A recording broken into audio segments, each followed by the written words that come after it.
의사소통 능력 5번 유형에 대해서 분석을 시작하겠습니다. 자, 5번 유형에 대한 특성을 우리가 설명하기에 앞서서 제가 여러분한테 하나 질문을 해보고 싶은데요. 여러분, 혹시 학교 교수님이랑 좀 친하세요? 어떻게 생각하십니까? 친한 교수가 있는가? 거기에 대해서 여러분이 저는 정말 친한 교수님이 계십니다 라고 말할 수 있는 사람이 몇 명이나 될까요? 제가 왜 이런 질문으로 시작을 했냐면 우리가 중고등학교 때만 하더라도 여러분 친한 선생님이 있었죠. 친한 선생님이 있었습니다. 그럼에도 불구하고 고등학교를 지나서 이제 대학교로 왔을 때 교수님들은 은근히 대하기도 어렵고 접근하기도 좀 어려워요. 근데 그게 뭐랄까 분명히 나이 세대 차도 있을 것이고요. 아니면 같이 어울릴 수 있는 기회가 부족해서이기도 할 겁니다. 뭐 여러 가지 이유가 있겠지만 그 원인을 제가 조금 다른 데서 한번 찾아보고자 합니다. 일반적으로 이제 제 기준으로 접근을 할 때요. 약간 이런 거예요. 여러분이 일반적으로 교수와 소통을 할 때 하는 방식은 대부분 Q&A가 대부분일 겁니다. 어떤 내용에 대한 질문을 하고 그 질문에 대한 답을 듣고 우리가 지식인 백과처럼 쉽게 무언가 질문을 했을 때 교수님이 친절하게 답을 해주는가. 네, 우선 학부에서는 그런 경우가 꽤 많긴 한데요. 이제 그 다음 단계로 가게 되면 조금 더 다른 양상을 보이기도 해요. 예를 들어서 저한테 학생 한 분이 이제 저한테 질문을 하셨다고 한번 고려를 해봅시다. 네, 학생이 저한테 이렇게 질문을 했을 때 제가 딱 이게 드는 생각 중에 하나는 약간 이런 거예요. 여러분 입장에서는 충분히 고민을 하고 저한테 질문을 했을 수도 있겠지만 제 입장에서는 왜 이렇게 간단한 내용 혹은 쉽게 조사하고 공부할 수 있는 내용을 나한테 묻는 거지 라는 생각을 할 수 있습니다. 그 얘기는 왜냐면 제가 여러분이 이 분야에서 했던 공부의 그 흐름을 이미 경험해 봤기 때문이죠. 어떤 과정과 어떠한 질문과 어떠한 절차를 통해서 그 내용을 이미 습득해 온 사람이기 때문에 여러분이 어떤 측면의 질문을 했을 때 거기서 친절하게 답을 그냥 던져주는 게 아니라 그걸 스스로 공부할 수 있는 방식으로 지원을 한다라는 겁니다. 그런 측면에서 봤을 때 바로 그렇기 때문에 그 질문의 답은 이렇습니다 라고 말을 하는 게 아니라 혹시 그 질문의 답을 알기 위하여 뭘 조사해 보셨나요? 어떤 과정을 거쳐왔나요? 거기에 대해서 본인의 생각은 어떤가요? 라고 다른 질문을 하게 됩니다. 왜냐? 그 방법이 여러분이 스스로 학습을 할 수 있는 방법이니까요. 그런데 그런 일들이 몇 번 반복이 되면 어떻게 되겠습니까?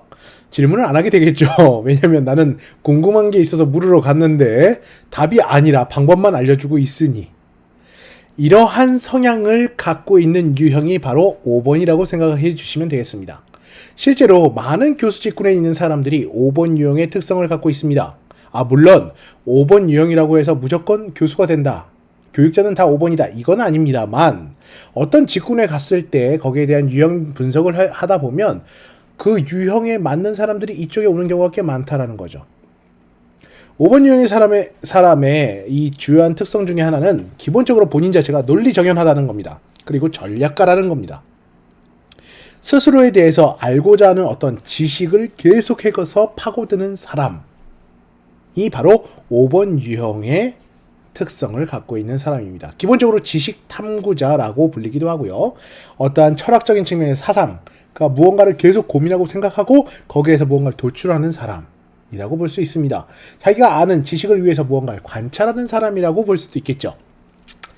제가 4번 유형 얘기할 때 약간 매니아나 오타쿠 얘기를 했었는데요. 그게 본인의 즐김이나 창의성에 집중돼 있다라면 4번 유형도 연결이 되지만 역으로 어떠한 지식 분야라고 표현을 한다면 그거 역시도 그러한 매니아나 오타쿠적인 성향 역시도 5번과도 겹쳐지는 부분이 있다는 걸 기억을 해주시기 바랍니다.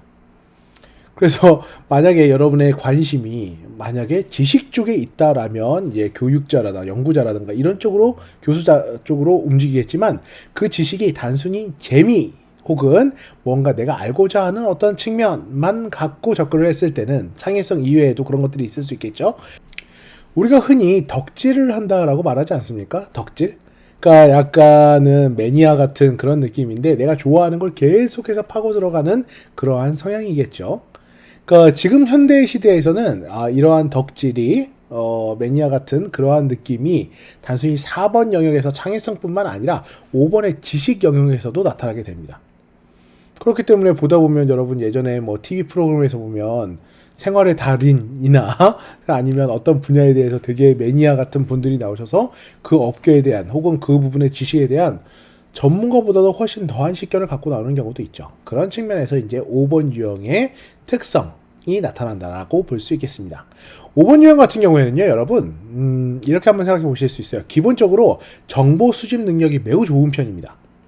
그리고 그 정보 수집을 혼자만의 기준으로 어떠한 관리 방법을 통해서 정리를 해요. 그게 뇌의 정리를 하던 아니면 공간의 정리를 하던. 그렇기 때문에 나의 영역에 대한 측면에 집중이 매우 큽니다. 그래서 공간 같은 경우나 일 같은 경우에도 그런 측면을 고려를 해서 하죠. 3번 유형의 사람이 리더로서 수많은 사람들을 관리하며 효율적인 일을 도출한다면 5번 유형인 사람은 그걸 거의 혼자 있을 때, 혼자만의 공간에서 집중해서 하면서 더한 결과를 나타내는 사람이라고 볼 수 있습니다. 기본적으로 관계성이 그렇게까지 좋은 사람들이라고 말하기 힘듭니다. 하지만 어떤 분야에선 확연한 차이를 보이죠. 그 확연한 차이라는 건 쉽게 말하면 내 전공 혹은 지식 분야입니다. 대부분 우리가 좀 전에 말했던 덕후 같은 경우에 보면 그 덕질을 하니까 그 분야 외에는 딴 건 그렇게까지 사람들과 소통을 하지 못하지만 같은 덕후들끼리 만났을 때는 어떻습니까? 엄청나게 깊이 있는 이야기를 같이 얘기할 수 있는 거죠. 자, 여기서 한 가지 우리가 포인트를 들 수 있습니다. 그럼 5번 유형의 사람들과 친해지기 위해서는 어떠한 포인트를 갖고 가야 되느냐? 그 사람들이 원하는 지식, 그 사람들이 관심 있는 지식에 대한 일정 이상의 수준이 필요하다라는 걸 의미하는 겁니다. 5번 유형의 사람 같은 경우에는 이런 지식에 대한 욕구가 꽤나 강하고요. 그걸 계속해서 업데이트하기 때문에 기본적인 이해력과 관찰력도 매우 우수한 편입니다. 특히 이걸 일로 같이 연관을 했을 때는 그 일에 대한 전문 지식, 문제의 핵심을 파악하는 능력이 상당히 좋은 편이죠. 반면에 지식을 향상시키는 능력은 되게 좋으나 상대적으로 관계성이 아쉬운 부분이 많기 때문에 주목을 받거나 그러한 관계 속에서 솔직하게 자기 감정을 드러내는 게 익숙하지는 않을 수 있습니다. 그러니까 학습에 좀 특화되어 있는, 지식 형성에 특화되어 있는 사람이라고 볼 수 있죠. 반면에 이 측면이요, 조금 위험하게 나타날 수도 있을 거예요. 그 얘기는 뭐냐면 이걸 한번 생각해 보세요. 본인이 지식적인 측면에서 그렇게 전문가로서 역할을 하게 되면 내가 전문가니까 경험적인 측면에서 자기 중심적이거나 약간은 아쉬울 때는 이제 거만하거나 논쟁, 왜냐면 내가 거기에 대한 지식을 제일 많이 갖고 있으니까 말입니다. 그러니까 그런 논쟁적, 비판적, 부정적인 요소가 나타날 수도 있고요. 결국 또한 전문가로서 가지는 완고함이나 약간 관계성 부족으로 인한 혼자만의 고립 상황 같은 것들이 나타날 확률이 꽤 높죠. 그래서 보시면 이런 것들이 바로 5번 유형의 특성이라고 볼 수 있겠습니다.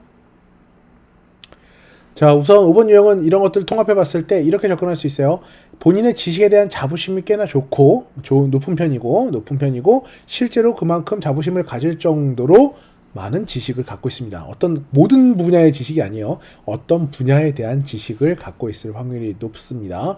반면에 관계성을 맺을 때도 많은 사람들이 왁자지껄하게 모여서 하는 그러한 관계보다는 소수의 사람들과 깊이 있는 이야기를 나누면서 하는 관계를 선호할 확률이 높겠죠. 자, 그럼 결론적으로 이런 5번 유형의 사람과 효과적인 의사소통을 하기 위해서는 어떻게 접근해야 되는가? 첫 번째, 공통적인 관심 주제를 파악하실 필요가 있습니다. 그런데 여기서 중요한 건 수박 거찰기로 가면 안 된다는 거예요. 5번은 본인 자체가 그 전공 분야에 대한 지식이 넓은 편이고 깊은 편이기 때문에 거기에 대해서 우리가 충분히 수준 있는 대화를 하기를 원하지 내가 일방적으로 당신을 가르치기를 원하는 사람들이 아닙니다. 그렇기 때문에 5번과 소통을 업하기 위해서는 어떻게? 그 분야에 대한 전문성, 관심 분야를 파악한 다음에 전문성으로 접근을 하고 일정 수준 이상 최신 자료라든가 아니면 최신 정보를 기반으로 해서 이 사람의 호기심을 충족시킬 수 있는 주제를 갖고 접근을 해야 되겠죠. 그리고 더 붙여서 어떻게? 그 부분의 업데이트와 더불어 소수의 깊은 관계를 만들 수 있도록 노력을 하셔야 될 겁니다. 5번 유형은 다수가 아닙니다. 소수의 사람으로만 깊은 관계를 맺는 사람이기 때문에 그런 측면에서 소통의 적극성이라든가 이런 것들이 매우 부족할 확률이 높습니다. 여러분이 어떻게? 적극성은 여러분이 갖고 가셔야 되고 준비성, 지식을 통한 준비성을 같이 마련하실 필요가 있다는 것이죠. 이런 것들이 바로 5번 유형의 소통 능력, 5번 유형과의 소통 능력을 향상시키는 방법입니다.